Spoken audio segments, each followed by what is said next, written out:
right, let's get these internal assemblies out of here. So the first step, we're gonna grab all baseline settings of the rider. So when you give the product back to the rider, they're ready to go to what they're used to. So let's grab air pressure, your mode adjust settings, as well as your compression set and rebound settings. So let's go ahead and grab that.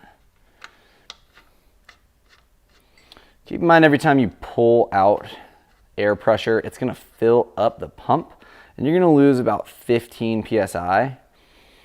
So I'm at 100. I'm gonna leave this guy's rider settings at about 115 when I pump it back up. And you can always check with your rider too, because he's probably gonna have he or she is probably gonna have a good idea of what they're using. 115 PSI.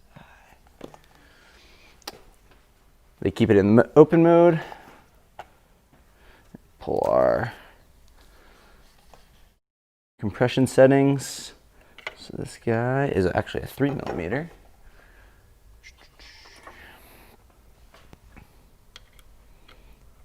Just gonna count how many clicks off they are. One. So they're one from the very bottom. That's the mid mode.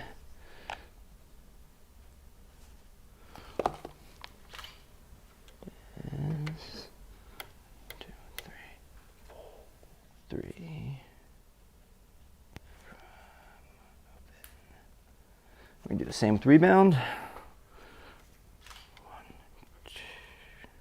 One full click.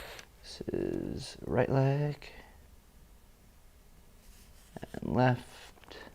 We just repeat the process. There's just no compression or mode adjust settings on the left leg. So let's go ahead and grab this guy. Yeah.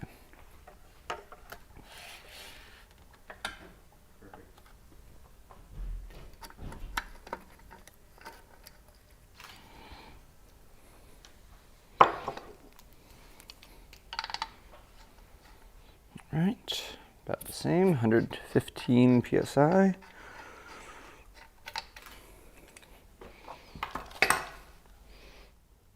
Cool. So we've got our baseline settings done. We can move on to actually pulling the internal assemblies out. So what we're gonna do, you're gonna go ahead and make sure this guy is set to open mode. You're gonna remove your pivot bolt retaining pins from your pivot links. Ooh. Cool. We're going to store those in our little storage container. All right, so we're going to remove our eyelet bolts and our pivot bolts. So 6mm goes on the inside of this lower leg pivot bolt. Now that our retaining pin's out, it'll actually come out. We're just going to loosen it like you loosen anything else. This guy will slide out.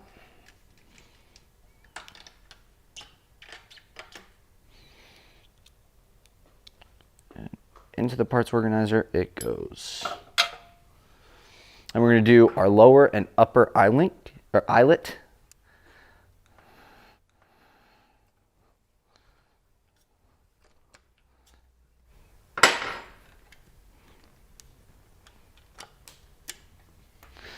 We're going to remove our upper eyelet bolt. Let's come out.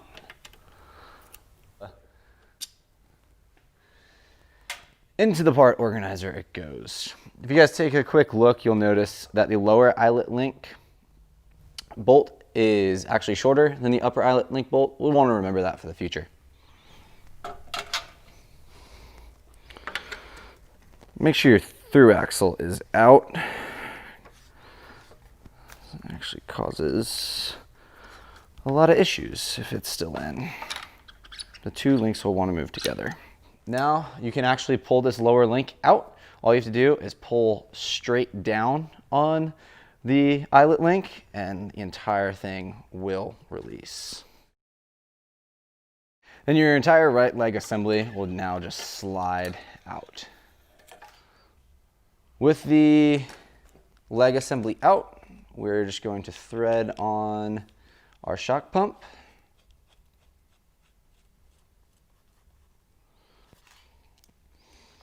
And we're going to slowly deflate the air cylinder. And while I do that, I'm going to hold the damper with my other hand and press up on the lower eyelet. And what this is going to do is prevent any air from getting into the negative chamber of the air cylinder. So just go nice and slow.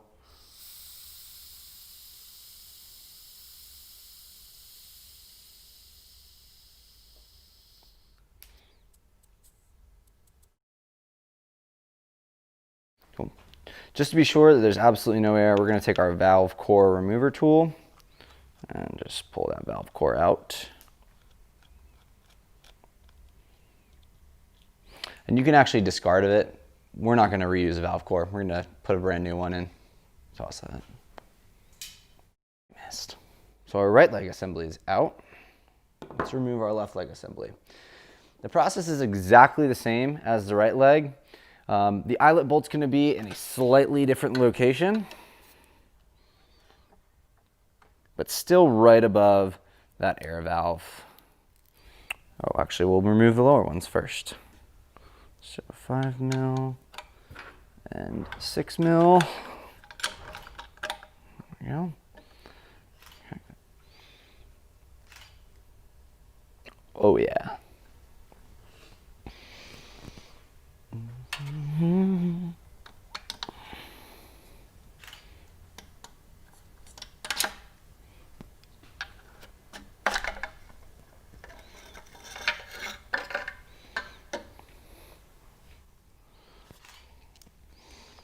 And we're going to slowly deflate the air cylinder.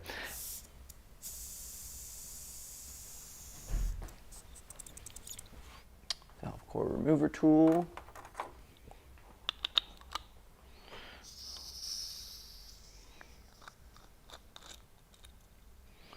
Discard that. All right.